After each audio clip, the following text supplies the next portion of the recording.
Hello everyone. Today I'll be talking about the two turntables I have. On your left is the VPI Traveler version 2 and on your right is the Rega Planar 3. These two turntables I've owned for some time.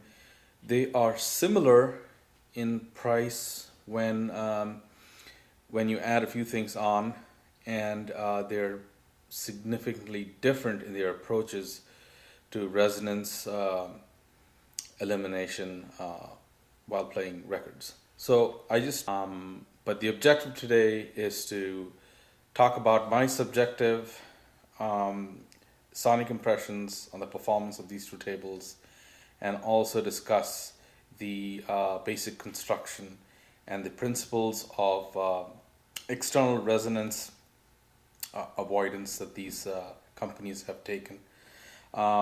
I have introduced chapters now, so for those that are interested in just sonics, they can just hover above the timeline in the bottom, and you should be able to go straight to the listening impressions section of this video. Okay, so let's start with the VPI Traveler. So this is made in the USA. Comes with a substantially heavy plinth that's made up of Delrin and topped off with this aluminum plate on top. It features a considerably heavy platter with that's aluminum and damped with stainless steel.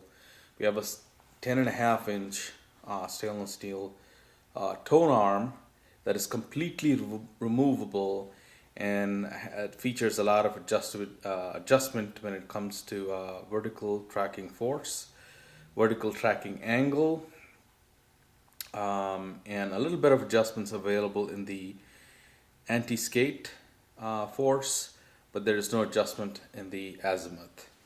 I have upgraded this table, the cartridge that came with the table, to a Dynavector 10x5 moving coil cartridge. That's the total and cost of this is 1500 new when it was available new. It's a discontinued model now, but occasionally they do show up in the VPI store as a B stock model. But 1500 new, add on 750 for the Dynavector moving coil cartridge, and you're up to about 2250. Note that it does not come with interconnects, so if you factor in the price of a decent set of interconnects that are only about 3 feet long, like the AudioQuest Evergreen or the Cord C-Line, you're looking at about 2300 thereabouts. If you haven't seen my video on the VPI Traveler, I'm going to post a link up in the card section above, so please watch that video. It goes through much more detail about the construction of the VPI Traveler. Okay, now here is the Rega Planar 3. Extremely lightweight. I think the heaviest part of this table is this floating glass bladder. It's ultra lightweight, but that's the Rega philosophy. Low mass, high rigidity is their mantra for eliminating or rejecting unwanted resonances reaching your record while playing. So what I did with this is I did a few upgrades on this. I added on the turntable outboard Neo PSU, which improves the speed and the quietness of the motor. I also replaced the stock cartridge that comes with the table, which is the Ellis, and I replaced it with the Anya moving coil. So all things considered, price-wise, without cartridge, you get this table for $950. You add on $400 for your Neo turntable power supply unit, and then you add the cost of the Anya MC at about $800. You're looking at 2150, 2200 thereabouts.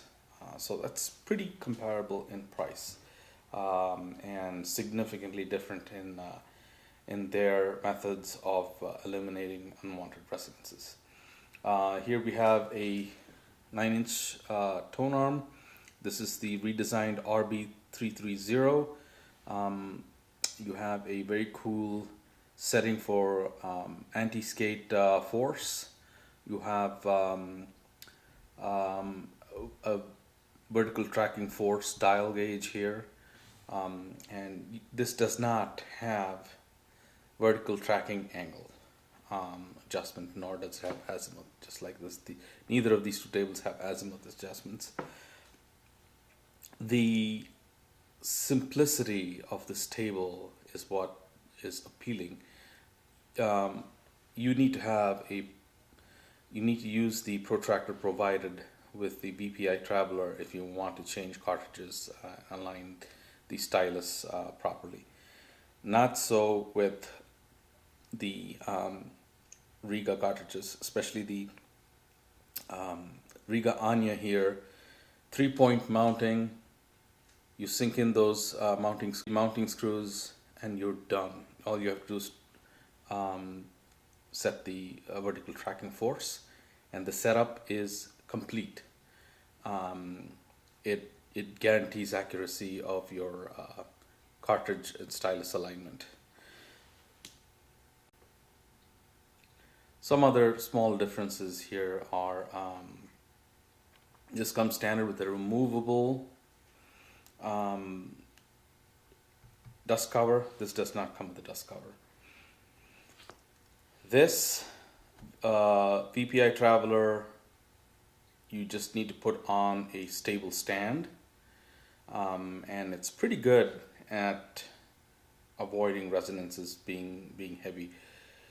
This you have to take a little bit of extra care, and your placement has to be a bit judicious. You cannot put it on something springy.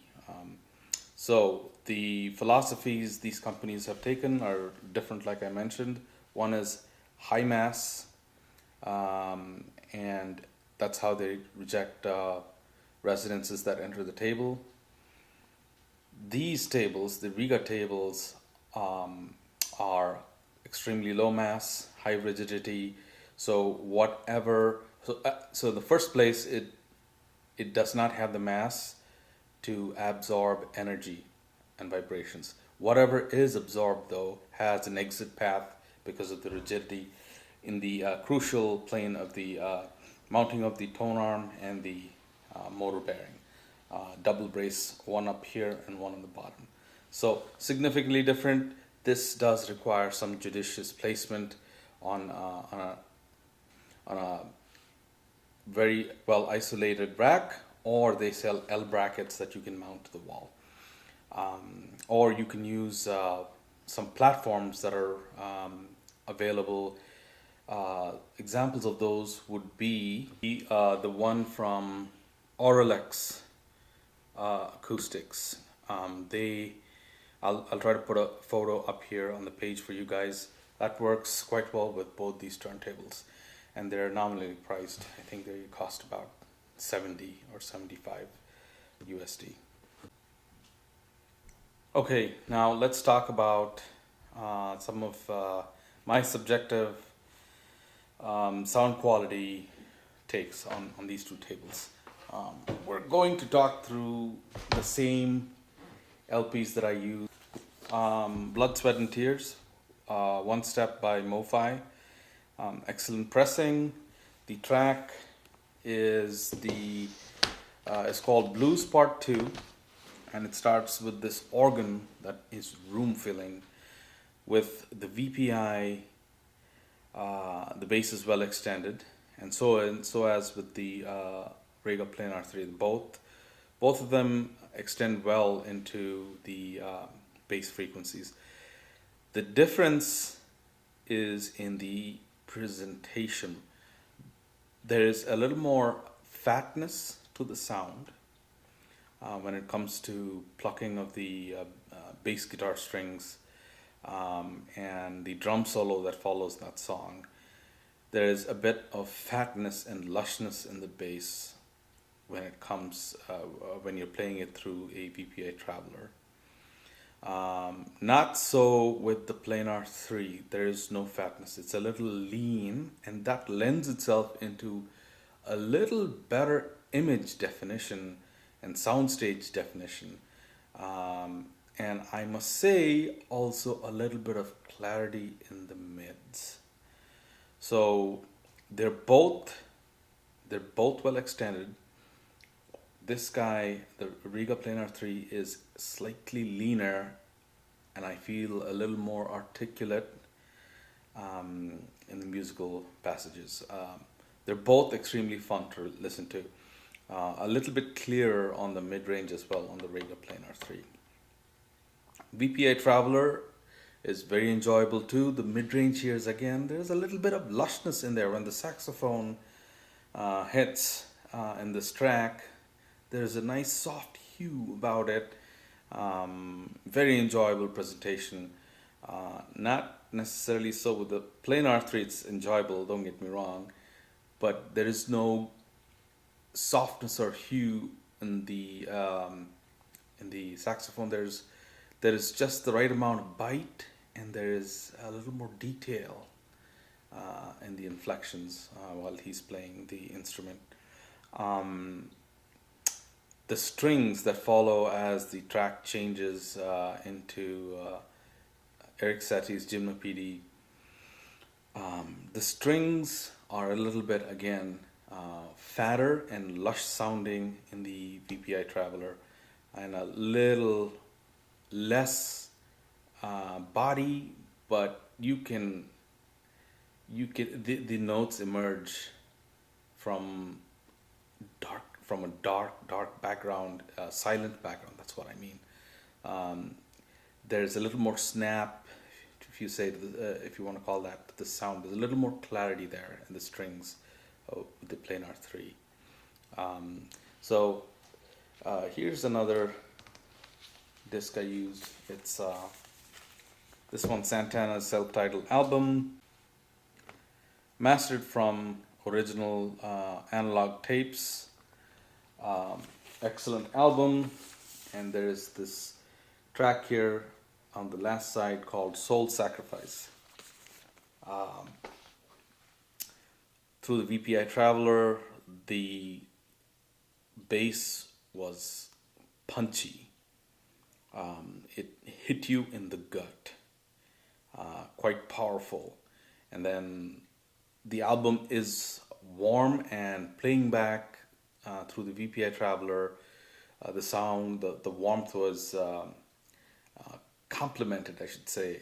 It was very enjoyable. The distortion and the guitar and the rhythm of the song was very enjoyable. Through the Rega Planar 3, you did feel the bass there as well. Again, there was more definition, a little more clarity, a little bit of leanness, but one could interpret that as a little more accuracy in the sound reproduction. It's amazing. You'd think, looking at these two tables, this one's so lightweight, this one's quite heavy.